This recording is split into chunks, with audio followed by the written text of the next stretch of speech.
வணக்கம். மார்ச் 5ஆம் தேதி இன்னைக்கான 2வது பதிவு. பங்குச்சந்தையில் நடந்த சில விஷயங்களை விரைவாக பார்க்கலாம். முக்கியமான தகவல், நான் செபி ரெஜிஸ்டர்ட் அட்வைசர் கிடையாது. நம்ம சேனல்ல இருந்து எப்போதுமே ஸ்டாக் ரெக்கமெண்டேஷன்ஸ் கிடையாது. யூடியூப் சேனல் மட்டும் இல்லைங்க, மற்ற சோஷியல் மீடியா பிளாட்ஃபார்மான இன்ஸ்டாகிராம், வாட்ஸ்அப், டெலிகிராம்ல இருந்து கூட நாம ஸ்டாக் ரெக்கமெண்டேஷன்ஸ் வழங்குவதில்லை. மேலும் பணத்தை வாங்கிட்டு எந்த சேவையும் வழங்குவது இல்லை. பல போலியான குரூப் இயங்கிட்டு இருக்கு. தயவு செய்து ஜாகிரதையாக இருங்க.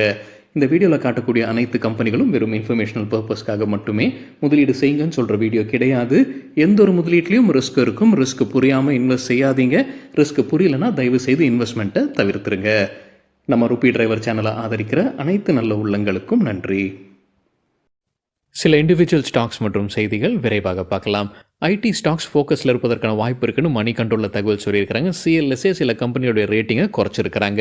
டிசிஎஸ் உடைய ரேட்டிங்கை டவுன் கிரேட் பண்ணியிருக்கிறாங்க. முன்னே அண்டர் பர்ஃபார்மாக இருந்தது செல்லாக குறைச்சிருக்கிறாங்க. அதே போல் ஹெச்சிஎல் டெக்னாலஜிஸையும் டவுன் கிரேட் பண்ணியிருக்கிறாங்க. அண்டர் பர்ஃபார்மில் இருந்து செல்லாக. எல்டிஐ மைண்ட்ரி மற்றும் விப்ரோக்கு முன்ன செல் ரேட்டிங் கொடுத்துருந்தாங்க. அதை தொடர்ந்து வழங்கியிருக்கிறாங்கன்னு மணி கண்ட்ரோல்லேருந்து கிடைத்த தகவல். HDFC செக்யூரிட்டிஸ் சில ஸ்டாக் ரெக்கமெண்டேஷன்ஸ் கொடுத்துருக்காங்க. தகவல் கிடைத்தது மணி கண்ட்ரோல்லேருந்து. அவங்க கொடுத்துருக்கிற கால அளவு அடுத்த 2 to 3 வாரங்கள்.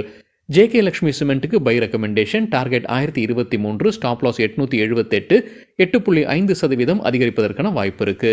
மதசன் சூமி வயரிங்க்கு பை ரேட்டிங். எதிர்பார்க்கிற டார்கெட் 77.25, பிறகு 84, 20% அதிகரிப்பதற்கான வாய்ப்பு இருக்கு. Stop loss 67.7. ஜேடெக் இந்தியாவுக்கு பை ரெக்கமெண்டேஷன். டார்கெட் 169, 5% அதிகரிப்பதற்கான வாய்ப்பு. Stop loss 154. என்ன காரணம் சொல்லியிருக்கிறாங்க?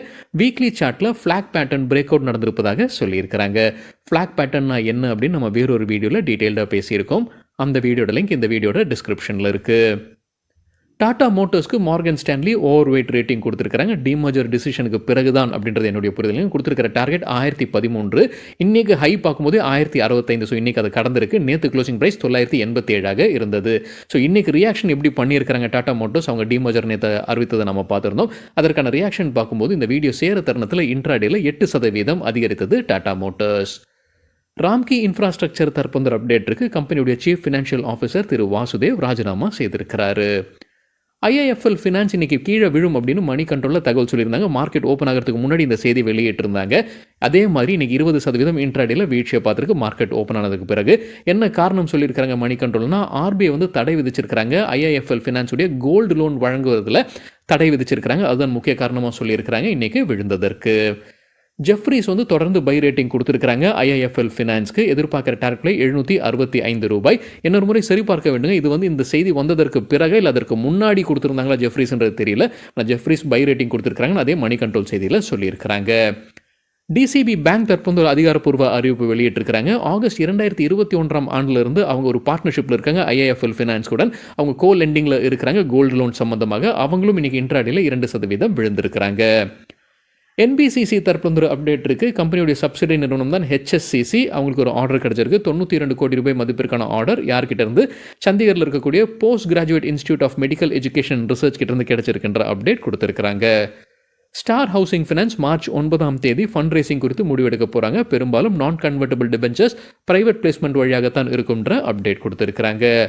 காட்ரேஜ் ப்ராப்பர்ட்டிஸ் தற்போது அப்டேட் இருக்குது. நோய்டாவில் ஒரு டெண்டரில் அவங்க தான் ஹையஸ்ட் பிட்டராக இருக்கிறாங்க. ஒரு நிலத்துக்கான ஏலத்தில் அவங்க தான் ஹையஸ்ட் பிட்டராக இருக்காங்க.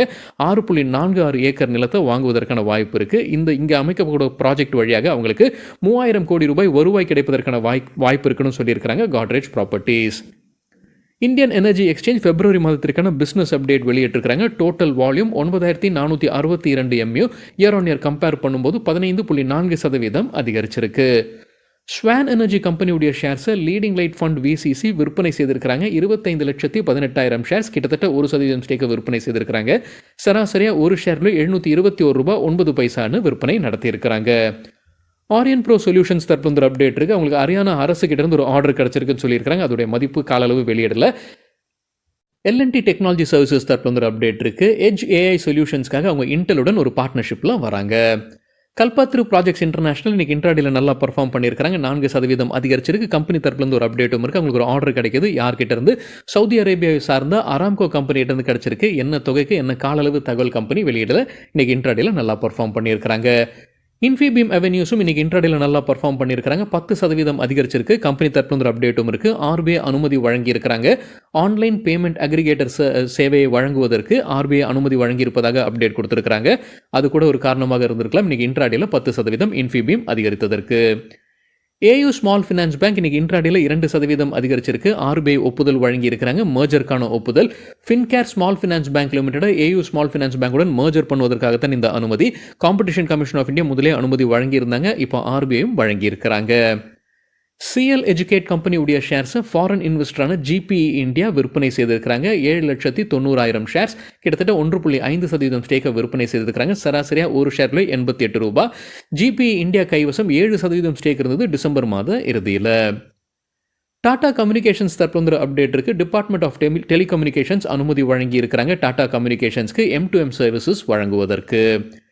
பிளாட்டினம் இண்டஸ்ட்ரீஸ் ஐபிஓ முடிஞ்சு இன்னைக்கு லிஸ்ட் ஆனது. 35% கூடுதலாக லிஸ்ட் ஆகி இருப்பதாக மணி கண்ட்ரோல்லேருந்து கிடைத்த தகவல். அதே போல் எக்ஸிகாம் டெலி சிஸ்டம்ஸும் இன்னைக்கு ஐபிஓ முடிஞ்சு லிஸ்ட் ஆகி இருக்கு. லிஸ்டிங் வந்து 87% கூடுதலாக லிஸ்ட் ஆகிருப்பதாக அப்டேட் கொடுத்துருக்காங்க மணி கண்ட்ரோலில். சரிங்க, இதுதான் சில விஷயங்கள் என்னுடைய பார்வைக்கு எட்டியது.